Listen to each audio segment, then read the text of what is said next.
अगर मेरा जमाबंदी वापस नहीं किया तो सारे परिवार हम आत्मदाह के लिए तैयार हो जाएंगे और 4 तारीख को मर जाएंगे। आपके फैमिली में कितने, और आप लोग 4 तारीख को आत्मदाह के लिए पहुंच जाइए? जी, पूरे परिवार। ऐसा क्यों है? आप लोग सभी परिवार जाके आत्मदाह कर? जी, सब पूरे मेरे परिवार। भाई रुक जाइए, ऐसा मत कीजिए, थोड़ा और। लेकिन कहीं कोई सुनता है? नहीं सुन रहा। कभी कभी चला आता है दरवाजे पर, साले तुम घर खाली करो नहीं तो साले तुमको सबको मार देंगे घर। ऐसा भी धमकी आ ऐसा भी रहा है? तुम यहाँ से घर खाली करो नहीं तो साले सबको जान से मार। घर बनाने में कितना पैसा लगा होगा? लगभग 30 लाख 30 लाख लगभग लगा है, और आज जो है आप सबको यह घर खाली करना पड़ रहा है। खाली करना पड़ रहा है। अभी हम सुपौल जिला के छातापुर प्रखंड अंतर्गत मौजूद हैं। मेरे पीछे जो एक घर देख रहे हैं, बहुत सुंदर सा घर है मेरे भाई। इस घर के बारे में, इस जमीन के बारे में जानिएगा ना तो आपके पैरों तले जमीन खिसक जाएगी। इस सुपौल जिला के इसी घर के जो मालिक हैं, जिनको इस घर का मालिकाना हक है, वो 4 तारीख को 4/6/2025 को आत्मदाह करने वाले हैं। जानते हैं कहाँ? सुपौल समाहरणालय में ऐसा आवेदन भी दिया गया है। सोचने योग्य बात है। जानते हैं मेरे भाई, इस घर का रहस्य के बारे में जानिएगा, इस जमीन की रहस्य के बारे में जानिएगा तो आपको आश्चर्य होगा। ऐसा भी होता है क्या? ऐसा क्यों? चलिए हम सारा जानकारी देंगे, आप लोग वीडियो में बने रहिए मेरे भाई।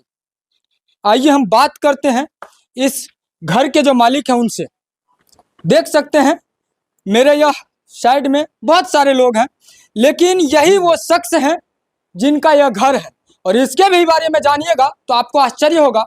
ऐसे व्यक्ति के साथ ऐसा क्यों?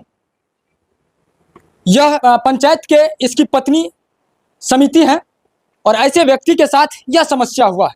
चलिए हम जानेंगे क्या है, कैसे है। क्या नाम है सर आपका? रामचंद्र यादव।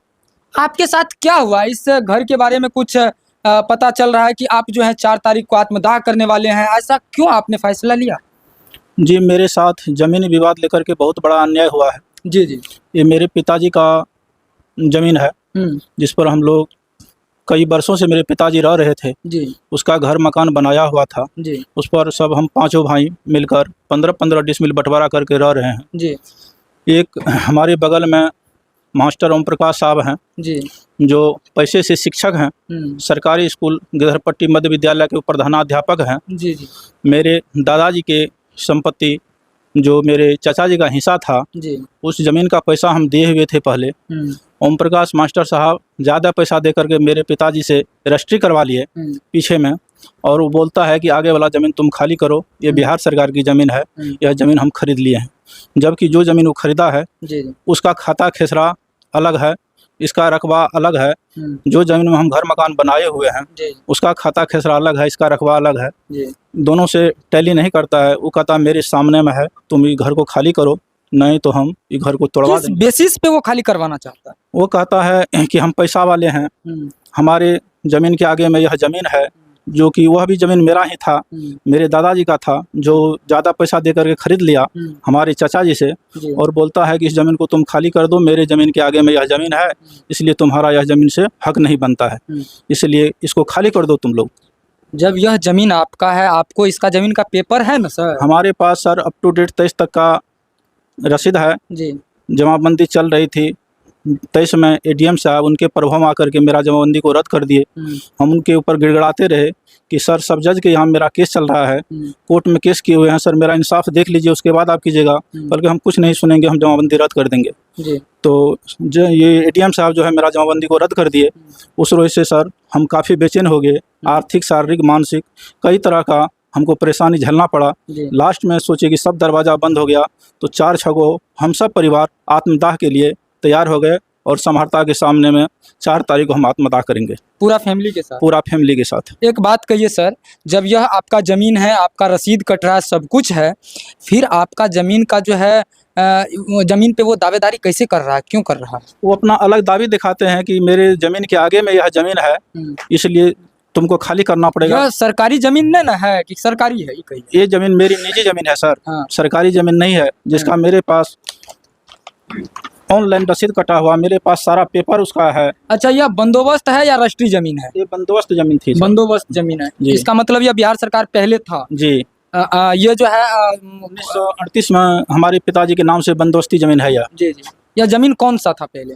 ये ज़मीन हम तो उतना नहीं जानते हैं, लेकिन कागज़ के मुताबिक जैसा बताया कि ये सरकारी ज़मीन था जो मेरे पिताजी बंदोबस्त किए हुए हैं 1938 ईस्वी में। और यह आम है कि खास जमीन है? गैर मजरवा आम है, सोच सकते हैं यह गैर मजरवा आम जमीन है।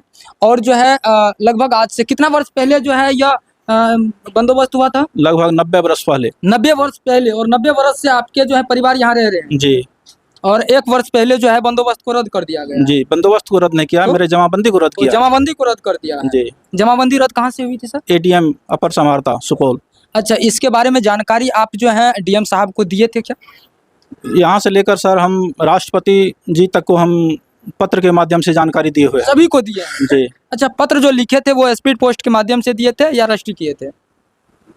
बाय डाक के द्वारा भेजे। रजिस्ट्री किए थे? जी। रजिस्ट्री किए थे। और सारा का रजिस्ट्री का तो टोकन होगा सर? जी, मेरे पास है टोकन, रिसीव है, वो हम दिखाते हैं आपको अभी। जी। तो आप देख सकते हैं जितना ये आवेदन दिए हैं वो सारा जो है स्क्रीन पे चल रहा है। देख सकते हैं एक एक करके कितना ज्यादा यह आवेदन दिए हुए हैं। सोचने योग्य बात है मेरे भाई। आवेदन लिखते लिखते यहाँ परेशान हो जाते हैं नागरिक। लेकिन यह जमीनी विवाद तो पता नहीं कैसा विवाद बन चुका है, किसी के जमीन पे कोई दावेदारी पेश कर दे। और कानून ऐसा भी कहता है जब आप किसी प्राइवेट मकान में भी रेंट पे जब आप 11 वर्ष रह जाते हैं तो आप दावेदारी पेश कर सकते हैं मेरे भाई।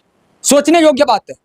यहाँ 11 वर्ष जब यह रसीद नहीं कटवाता तो इसका स्वामित्व भंग हो सकता था। लेकिन स्वामित्व भंग कैसे होगी? क्योंकि इसने 2023 तक का रसीद कटाया हुआ है। आप देख सकते हैं यह 2023 तक का अपडेट रसीद है और ऑनलाइन रसीद है। महज 1 से 2 वर्ष, 1 वर्ष हुआ है रसीद कटाए हुए और इस प्रकार से हो जाएगा। इस पे सर आरटीआर फाइल किए थे क्या? जी नहीं, आरटीआर फाइल नहीं किया। नहीं किए थे। और आप लोग 4 तारीख को आत्मदाह के लिए पहुंच जाइए। जी, पूरे परिवार। ऐसा क्यों कर रहे हैं सर? आप धैर्य रखिए ना, आपको जो है कानून मदद करेगी सर, थोड़ा लेट ही सही मदद जरूर करेगा। हम चारों तरफ से सर निराश हो चुके हैं, मेरा कोई कहीं रास्ता अब नहीं सूझ रहा है जी। आर्थिक, शारीरिक, मानसिक हर तरह से हम पीड़ित हो चुके हैं जी। मेरा कोई नहीं सुनता है। कोई नहीं सुनता है जी। भावुक हो चुके हैं सर। और इस प्रकार की इसके साथ समस्या है, भावुक क्यों नहीं हो? क्योंकि इनकी हालचाल कौन पूछने वाला है? आप तो भैया कलम से लिख दीजिएगा, कुछ कर दीजिएगा, लेकिन किसी का दर्द को नहीं समझ पाइएगा ना। क्या कहिएगा बिहार सरकार से, क्या कहिएगा पुलिस प्रशासन से आप? हम तो सरकार से अपना न्याय का गुहार मांगते हैं कि हमको इंसाफ मिले, मेरी जमाबंदी पुनः वापस हो। जो इतना बड़ा निर्णय ले से हम चूक जाएं, और नहीं अगर मेरा जमाबंदी वापस नहीं किया तो सारे परिवार हम आत्मदाह के लिए तैयार हो जाएंगे और 4 तारीख को मर जाएंगे। आपके फैमिली में कितने लोग हैं सर? 20-25 लोग हैं, सारे बाल बच्चा, परिवार, भाई भतीजा। टोटल का टोटल चल जाएगा? टोटल का टोटल चले जाएंगे, क्या करेंगे रह के? देख सकते हैं भावुक हो रहे हैं और इसकी समस्या को समझ सकते हैं। अब हम बात इनसे नहीं करेंगे क्योंकि आंख भर आया है। और इधर और भी लोग हैं। आपका क्या नाम हुआ? मिथिलेश कुमार। मिथिलेश कुमार, ये आपका घर है? जी। सर कौन हुए आप? भाई हुए। भाई हुए। क्या कैसे समस्या है, क्या कहिएगा? इतना बड़ा जो आपके सर पे बोझ पड़ गया है, क्या कहिएगा? जुलूम हो रहा है ना सर, जुलूम हो रहा है। पेन पेपर तो देखिए रहे हैं ना। जी जी। सब कुछ मेरे पिताजी के नाम से है, लोग जोर जबरदस्ती पैसा के बल पर जो है ना। तो इसलिए जो है आप लोग सभी परिवार जाके आत्मदाह कर जी, सब पूरे मेरे परिवार। भाई रुक जाइए, ऐसा मत कीजिए, थोड़ा और इंतजार कीजिए। जब आप इतना इंतजार किया है ना, थोड़ा और धैर्य कीजिए। कभी भी कानून आपके साथ गलत नहीं करेगा। आज तक तो कोई नहीं सुनने वाला है। कानून जो है ना सर सबके लिए बराबर है, आपका जरूर सुनेगा। धैर्य कीजिए।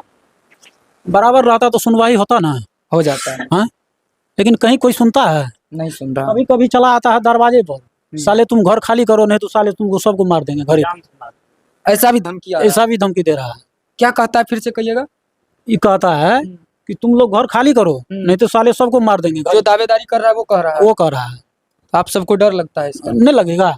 बिल्कुल लगना भी चाहिए। आजकल अपराधी तो कुछ भी कर सकता है। कुछ भी कर सकता है। प्रशासन आपका मदद नहीं कर रहा है? कोई नहीं आ रहा है। प्रशासन लग जाता है तो प्रशासन कहता है हम क्या करेंगे। क्या करे? इस पे केस चल रहा है क्या? केस चल रहा है ना। कौन सा केस चल रहा है सर? यही चल रहा है। टाइटल हो रहा है क्या? टाइटलो चल रहा है। टाइटलो चल रहा है जी। अच्छा, प्रशासन का भी दबाव है आप सबके ऊपर? प्रशासन भी नहीं बोलता है। प्रशासन आता है तो कहता है मिलजुल के रहो। प्रशासन मिलजुल के कैसे रहेंगे? संपत्ति मेरा है, अब प्रशासन कहता है मिलजुल के रहो। ऐसा है? मतलब आप सब जितने व्यक्ति हैं सारा पीछे वाले जमीन हम लिए थे जी। मेरे चाचा जी से लगभग 30 बरस पहले। जी। वह जमीन हम 4000 रुपये कट्ठा लिए थे। वह जमीन वो क्या किया, हमारे पिताजी 4000 कट्ठा से बात किया। उसके बाद 4 कट्ठा जमीन था, एक बार 2 कट्ठा लिखा लिया। फिर दोबारा जो है पंचायत बैठा, वो पंचायत में ही निर्णय लिया कि 2 कट्ठा जमीन उसको हम लिख देंगे और अपना जो है समय काटता रहेगा। लेकिन वो ऐसा नहीं हुआ। पंच गया उधर, जाकर के मेरे चाचा से जमीन लिखा लिया। इसी वजह से झोल फसल है, ऐसे से वजह से झोल फंसा हुआ है। उस समय में जी 4000 रुपया कट्ठा लिया था और 10,000 रुपया बीघा बेच करके वह जमीन जो है हमारे पिताजी खरीदा था। तो यह 4 कट्ठा जमीन खरीदने में कितना जमीन बिक गया, वो भी जमीन चला गया, ये भी जमीन चला गया। और तब कहता है तुम यहाँ से घर खाली करो, नहीं तो साले सबको जान से मार। घर बनाने में कितना पैसा लगा होगा? लगभग 30 लाख 30 लाख लगभग लगा है। और आज जो है आप सबको यह घर खाली करना पड़ रहा है। खाली करना पड़ रहा है। और इस घर की वजह से आप सब पूरा परिवार जो है 30 लाख रुपए खर्च करके यह घर बनाया, और खाली करने की वजह से आप लोग आत्मदाह करने के लिए तैयार क्या क्या करिएगा? जब प्रशासन नहीं सुनता है, न्यायालय नहीं सुनता है, तो क्या करेंगे?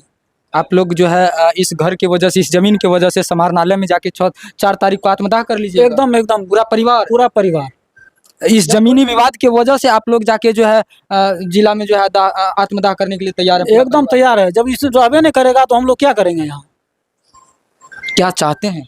क्या चाहते हैं? न्याय चाहते हैं। न्याय चाहते हैं। जब न्याय मिलेगी तो इस जमीन जगह जब बच जाएगा या घर बच जाएगा तो आप लोग आत्मदाह नहीं कीजिएगा ना? तब तो मतलब सोचना पड़ेगा जी।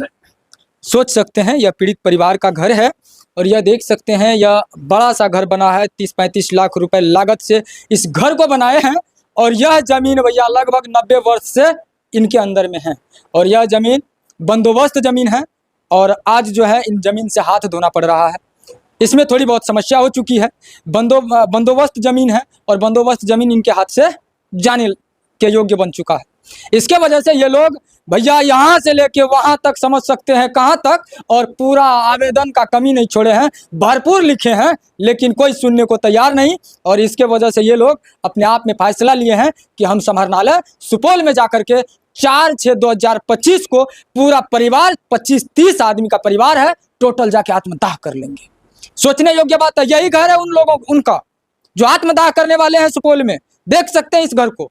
आप लोग क्या सोचते हैं कमेंट के जरिए बताइएगा। और इस जमीनी विवाद जो लगातार बिहार में चल रही है, इसके वजह से आत्मदाह करने के लिए यह परिवार तैयार है और सुपौल समाहरणालय में आत्मदाह करने वाले हैं। चलिए आप लोग क्या सोचते हैं इस न्यूज के बारे में, इस खबर के बारे में कमेंट के जरिए बताइएगा। मेरा छोटा सा प्रयास आपको कैसा लगा बताने का प्रयास कीजिएगा। तब तक के लिए देखते रहिए। जय हिंद, जय श्री राम।